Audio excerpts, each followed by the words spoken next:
শুধুমাত্র গলফ কান্ট্রিগুলো যদি তেল দেওয়া বন্ধ করে দেয়, ওদের একটা বিমানও ফ্লাই করবে না ইনশাআল্লাহ।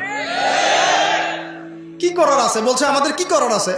না কিছু করার নাই, আপনারা নেইমারকে নিয়ে এসে ফুটবল খেলেন, কিছু করার নাই আমাদের। আর এখন কি আপনারা জানেন যে কোথায় আমেরিকা রণতরী গিয়ে ভিড়ছে, কোথায় তাদের যুদ্ধ বিমান আছে, কোথা থেকে তারা ফ্লাই করে এই গাজায় হামলা করার পরিকল্পনা করেছে? আমাদের এই আরব রাষ্ট্রগুলোতে। কাতারে তার বেস ক্যাম্প আছে, আবুধাবিতে আছে, আর আমাদের তো মাশাআল্লাহ একটা আছে American kingdom of Saudi Arabia. ও সামনাসামনি কিছু বলবে না, পিছনেও কিছু বলবে না, শুধু বলবে আমরা সাথে আছি। আমার ওই যে অনলাইনে তো বললাম যে কেউ লাইভে চলে আসতে পারে, লাইভে এসে বলছে আমাদের কি করার আছে? না তোমাদের কিছু করার নাই, তোমরা তেল দাও ওদেরকে আরো বেশি করে, তোমাদের কিছু করার নাই, তোমরা তেল বিক্রি করো ওদের কাছে।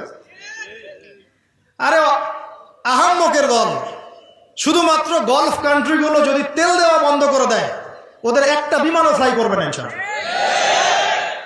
কি করার আছে বলছে, আমাদের কি করার আছে? না কিছু করার নাই, আপনারা নেইমারকে নিয়ে এসে ফুটবল খেলেন, কিছু করার নাই আমাদের। আমরা হ্যালোইন করি, মদের বার ওপেন করি, হ্যাঁ, আমরা ওদের সাথে বন্ধুত্ব করি, আমরা ওদেরকে মৌন সমর্থন দেই। কয়দিন আগে তো আবুধাবিতে আনুষ্ঠানিকভাবে ইসরায়েলের সাথে সম্পর্ক স্বাভাবিক করার চেষ্টা করা হয় নাই? আপনারা তো পড়াশোনা করেন, দেখেনি তো এগুলো। আমাদের কি করার আছে বলছে, আমাদের কি করার আছে? আমরা করব না, কারা করবে? করবে কারা? সবাই কি দোয়াই করে যাবে? আল্লাহ পাক আমাদেরকে বোঝার তৌফিক দান করুন। আমি একজন নেতার নাম আসলে রাহিমাহুল্লাহ পড়ি, শ্রদ্ধার সাথে স্মরণ করি। এই সৌদি আরবের ছিলেন বাদশাহ ফয়সাল, নাম শুনেছেন? ওই যে কিং ফয়সাল অ্যাওয়ার্ড দেওয়া হয়, এই একমাত্র একটা সাহসী নেতা দেখেছিলাম লাস্ট 100 বছরে, অনেক নেতার মধ্যে একজন। অয়েল, পুরো তেল বয়কট করে দিয়েছে, যে আমরা পশ্চিমা থেকে কোনো তেলই দিব না। এটা জানেন হিস্ট্রি? তেল বয়কট, তেল দিব না। এই তেল না পেয়ে ওদের অবস্থা খারাপ হয়ে গেছিল, তেল পাবো কোথায়? কারণ আল্লাহ পাক এই পুরো বিশ্বের 4 ভাগের 3 ভাগ তেল দিয়েছেন মধ্যপ্রাচ্যে।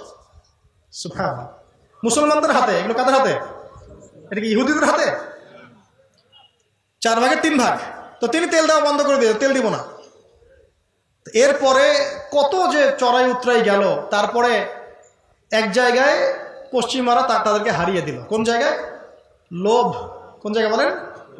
এসে বলল যে ঠিক আছে, তেল আপনি দিতে চাচ্ছেন না, একটা সন্ধি চুক্তিতে আসি। কি চুক্তি? যে আমরা অন্য কোনো কারেন্সিতে তেল কিনবো না, শুধু ডলারে কিনবো, আর শুধু আপনার কাছ থেকে কিনবো। আপনি এবং আপনার অনুসারী যে কয়েকটা কান্ট্রি আছে তাদের কাছ থেকে আমরা তেল নিব, বাইরের কারো কাছে আমরা তেল নিব না। তাহলে আপনাদের বাণিজ্য অনেক সমৃদ্ধ হবে। আর আপনাদের প্রতি একটা অনুরোধ, শর্ত হচ্ছে আপনারা শুধু ডলারে তেল কেনা বেচা করবেন, অন্য কোনো টাকা বা রুপি বা এগুলোতে তেল কেনা বেচা করবেন না। এই তেল মানে অয়েল, আর এই ডলার মানে ডলার, এই হয়ে গেল petrol dollar, petrol dollar, petro dollar monetary system. এখন আপনি সারা বিশ্বে ডলার ছাড়া তেল কিনতে পারবেন না। এটা হলো উম্মার সাথে একটা গাদ্দারি। এর ফলশ্রুতিতে ডলার হয়ে গেল একদম সুপিরিয়র কারেন্সি, আর তেলের একচ্ছত্ব অধিকার ওরা লাভ করে ফেলে। তো এইগুলো যদি মুসলমানরা বন্ধ করে দিতে পারত, আমি এখানে গলা ফাটায় কথা বলে কোনো লাভ নাই, আমি জানি আদতে আসলে কিছু হবে না, সকালবেলা আপনারা ভুলেও যাবেন। কিন্তু একটা কথা চিন্তা করেন, খালি চিন্তার খোরাক নেন, যদি এইটা আমরা বন্ধ করতে পারতাম ওই সময়, তাহলে কি ওরা এত দূর পর্যন্ত আসতে পারতো?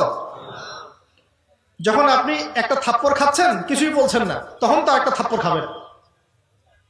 হাত ভেঙে ফেললো, কিছুই বললেন না, তখন তো আরেকটা হাত ভাঙবে। এই তো হচ্ছে অবস্থা। তো আমরা কি করতে পারি? কি সুন্দর করে এসে বলতেছে অনলাইনে। যাক, মূল জায়গাটা আসে। ব্রিটেন সারা বিশ্বটাকে এভাবে নিয়ন্ত্রণ করা শুরু করলো। ওর উদ্দেশ্যটা ছিল একটা, উদ্দেশ্য হচ্ছে জায়নিস্টদের, ওই যে জায়নিস্ট কারা বললাম, যারা ইহুদি খ্রিস্টানদের মধ্যে একে অপরের বন্ধু। সবাই না কিন্তু, সব ইহুদি সব খ্রিস্টান নয়। তো এই জায়নিস্টরা ব্রিটেনের সাথে আতাত করে প্রথম বিশ্বযুদ্ধটা ইচ্ছাকৃতভাবেই ঘটিয়েছে। এই জিনিসটা আমরা স্কুল, কলেজ, ইউনিভার্সিটিতে আমরা এটা বুঝি নাই। এটা বোঝাতে পারে নাই যে এটার পিছনে একটা গল্প ছিল। আমাদেরকে পড়ানো হয় যে বিশ্বযুদ্ধ হয়েছে, কেন হয়েছে, এমনি এমনি হয়েছে নাকি কেউ ঘটিয়েছে, এটা বোঝাতে পারে না আমাদের। জি, এখনকার এই বয়সে এসে আমাদের ফাইনাল কনক্লুশন হচ্ছে এটা ঘটানো হয়েছে।